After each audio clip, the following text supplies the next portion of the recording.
अस्सलाम वालेकुम। आज हम बेसिक्स ऑफ अलजबरा का सेकंड लेसन डिस्कस करने जा रहे हैं और सेकंड लेसन में हम जो है वो अलजेब्रिक एक्सप्रेशन की हमने एडिशन सब्ट्रैक्शन तो समझ ली थी, उसके तकरीबन हर तरह के जो भी कॉन्सेप्ट्स है वो हमने क्लियर कर लिए थे।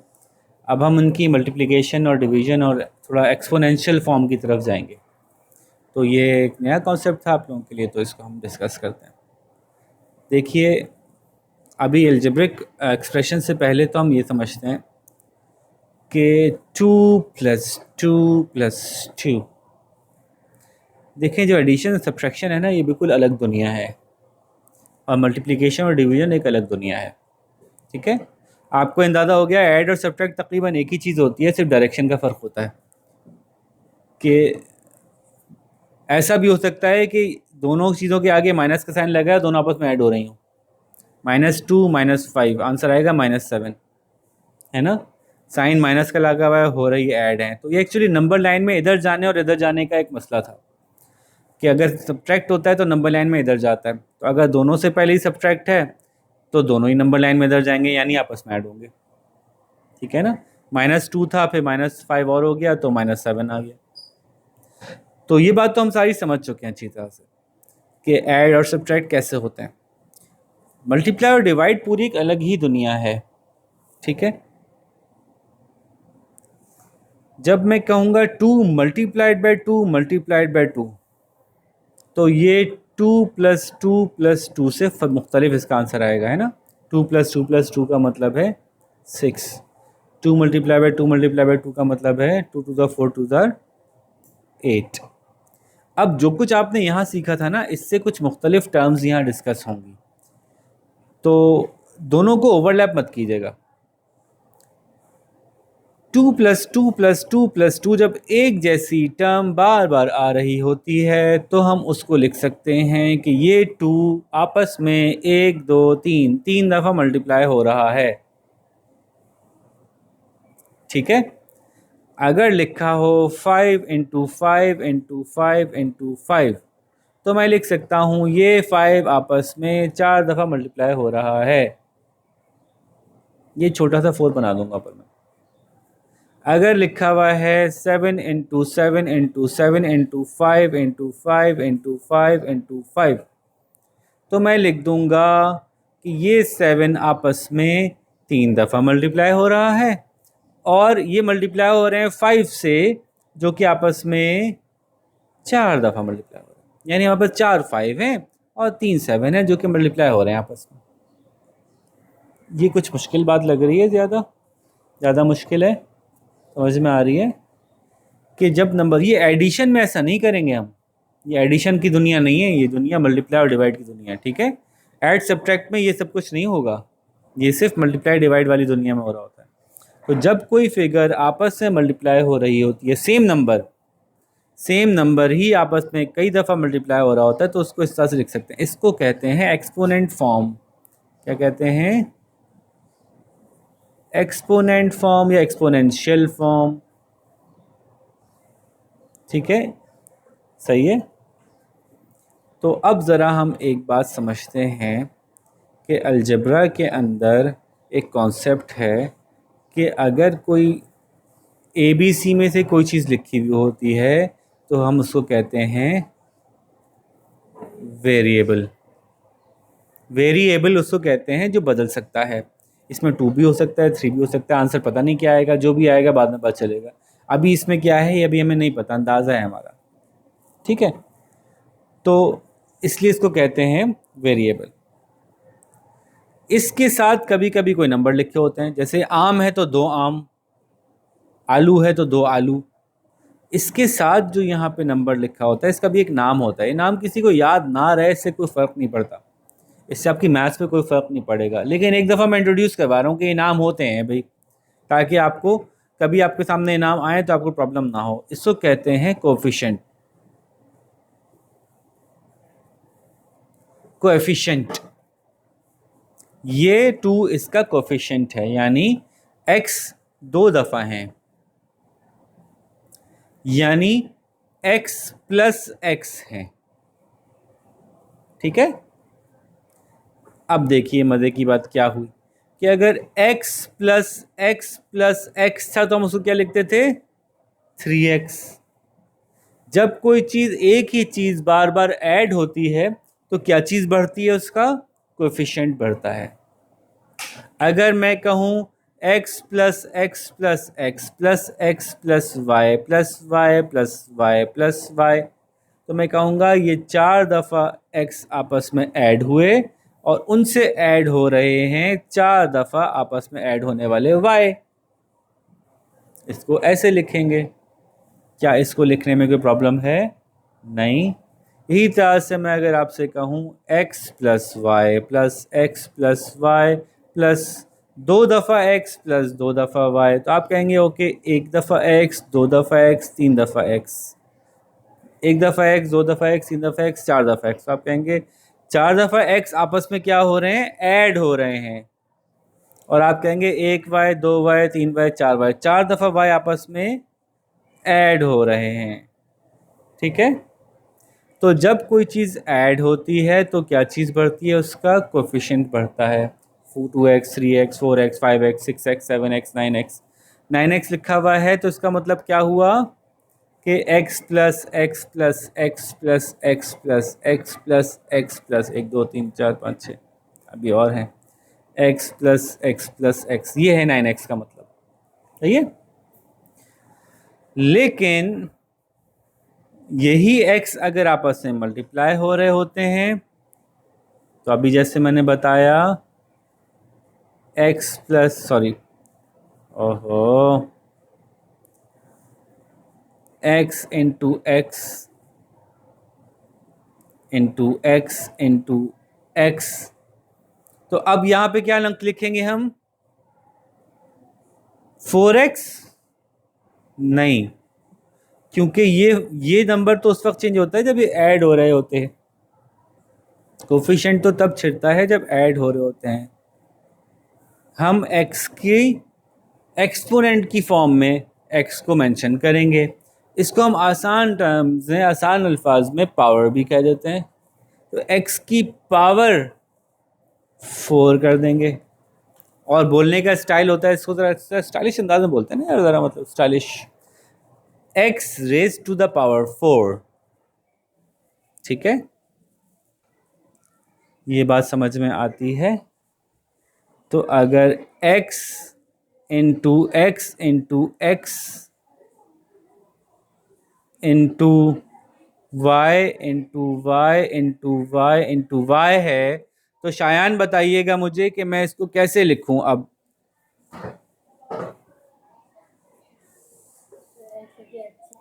x raise to the power 3 और y raise to the power 4।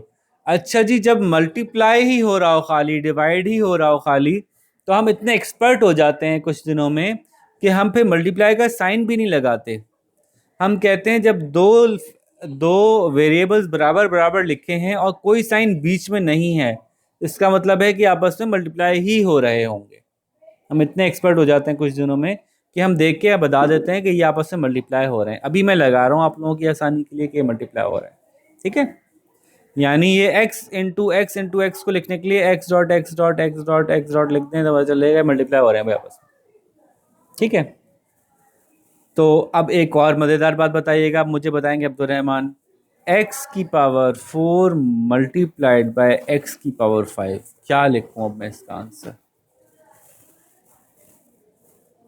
मुश्किल सवाल है बहुत। कोई भी आंसर दीजिए, फिर मैं समझाता हूँ कि इसका आंसर आपका सही है कि गलत है। सही गलत तो कुछ नहीं होता ना हमारे यहाँ, कोशिश करें। x की पावर 20, ओके। ज़रा देखते हैं कि x की पावर 4 का मतलब क्या है।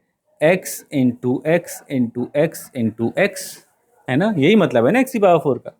और x की पावर 5 का मतलब क्या है, x into x into x into x into x.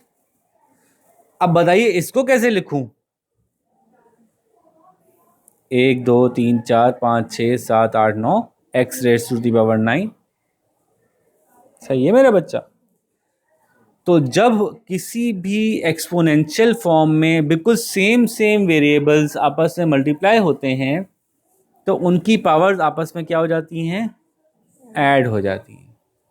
ठीक है, ये पूरी एक नई टेरिटरी है। अभी आपको सुनने में थोड़ा सा ज़रा मुश्किल लग रहा होगा कि ये क्या हो रहा है, लेकिन फिक्र नहीं करें, जब आप इसके 20 25 30 40 50 60 70 80 90 100 सवाल कर लेंगे तो आपको ये बहुत बेसिक सी बात लगने लगेगी, बहुत आसान सी बात है।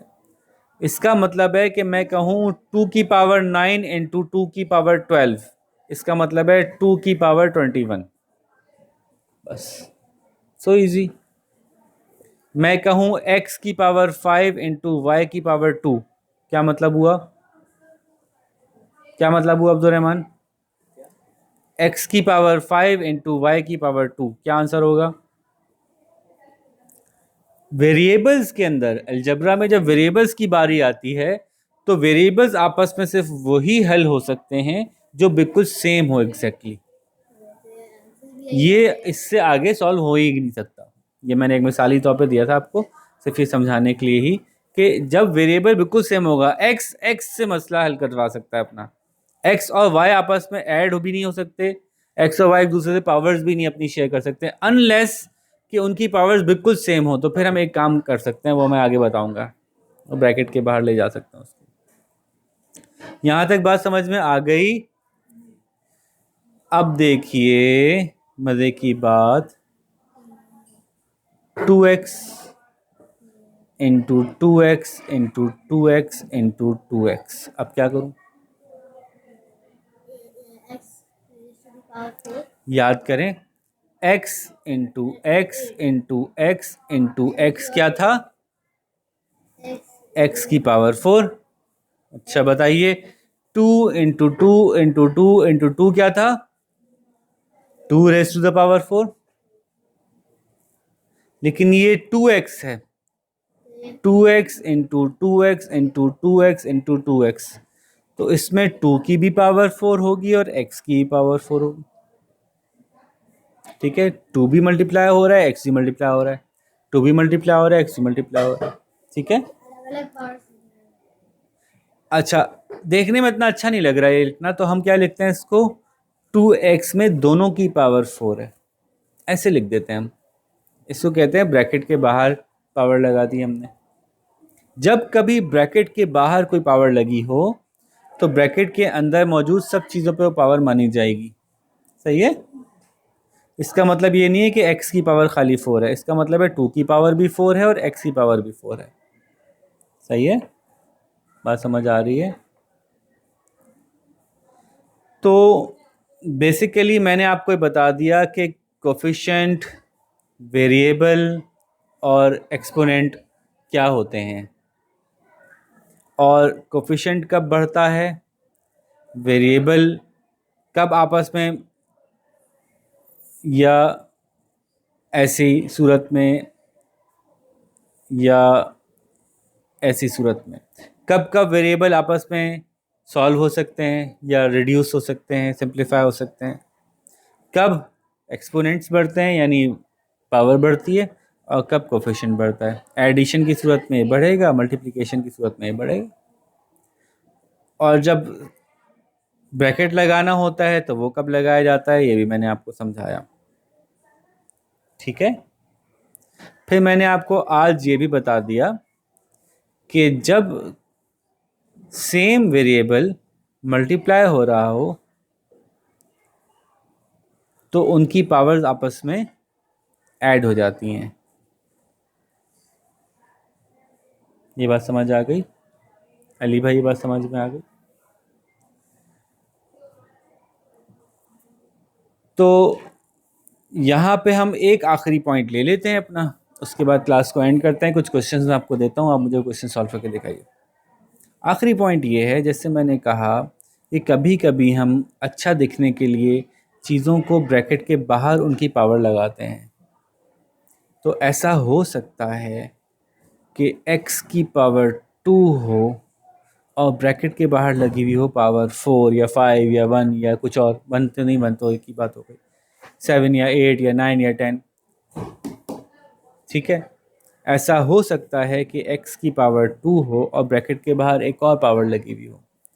तो अब आंसर क्या होगा मैंने कहा था x की पावर 2 मल्टीप्लाइड बाई x की पावर 4 का आंसर होगा x की पावर 2 + 4 यानी x की पावर 6।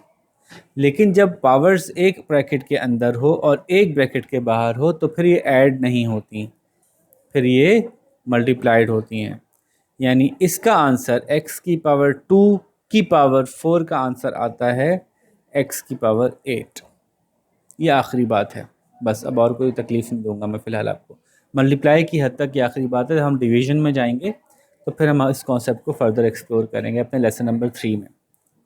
तो अब मैं कुछ आपको सवाल बता रहा हूँ, वो सवाल आप लोग उतार लीजिए और उन सवालों को सॉल्व कीजिए। मुझे बताइए कि आपसे सॉल्व हो रहे हैं, आपको मुश्किल तो नहीं हो रही। तो फिर हम उसके बाद हम मल्टीप्लिकेशन से निकल के डिवीज़न में कदम रखेंगे। दुनिया एक ही है, मल्टीप्लिकेशन और डिवीज़न एक ही दुनिया है। जैसे ऐड और सब्ट्रैक्ट एक ही चीज़ है, सिर्फ डायरेक्शन का फ़र्क है। इसी तरह से मल्टीप्लिकेशन और डिवीज़न एक ही चीज़ है, सिर्फ डायरेक्शन का फ़र्क है। लेकिन पहले बहरहाल हम अपनी आसानी के लिए मल्टीप्लिकेशन रिजॉल्व करते हैं। फॉर एग्जांपल क्वेश्चन नंबर 1 है x into x into x into y into y into y. Topic है जी सिंप्लीफाई। ठीक है, सिंप्लीफाई लिखेंगे, क्वेश्चन उतारेंगे। क्वेश्चन नंबर 2 है जी x की पावर 2 इंटू वाई की पावर 3 इंटू एक्स की power 4 into y into x into y की पावर 3। बस यही मसला है, कॉम्प्लिकेट करके दे सकता हूँ अभी फ़िलहाल आप लोगों को, यही तरह से कॉम्प्लिकेट कर सकते हैं। क्वेश्चन नंबर 3 है z की पावर 2 इंटू एक्स की पावर 4 इंटू ए की पावर कुछ भी नहीं। जब किसी चीज़ की पावर कुछ भी नहीं होती तो 1 मानी जाती है ना, मतलब वो एक अकेला है तो पावर 1 मानी जाएगी, इंटू एक्स की power 4 into x into G into A की पावर 3। ठीक है जी, 5 सवाल देता हूँ मैं हमेशा, तो 5 सवाल ही यहाँ पे भी दे देता हूँ। z की पावर 8 इंटू जी की पावर 2 इंटू p की power 3 into G into p into G. Last question है a into B into C into A की पावर 5 इंटू बी की पावर 2 इंटू सी की पावर कुछ भी नहीं इंटू ए की पावर 3। चलें जी, बस ये 5 सवाल हैं, तो शाबाश इनको सॉल्व करके दिखाएं। बहुत आसान है, बहुत बेसिक है। इसके बाद मैं एक लेवल आगे लेके जाऊंगा, फिर हम थोड़ा पावर ब्रैकेट के बाहर वाली पावर को सॉल्व करेंगे। तो आहिस्ता आहिस्ता इनको हम सॉल्व करते हैं। लेट्स सी कि आप कितनी जल्दी डिवीज़न के रैल में आते हैं। यहाँ तक हम ख़त्म करते हैं। अपना ख्याल रखिएगा, इंशाल्लाह नेक्स्ट क्लास में मुलाकात होगी। अल्लाह हाफ़िज़।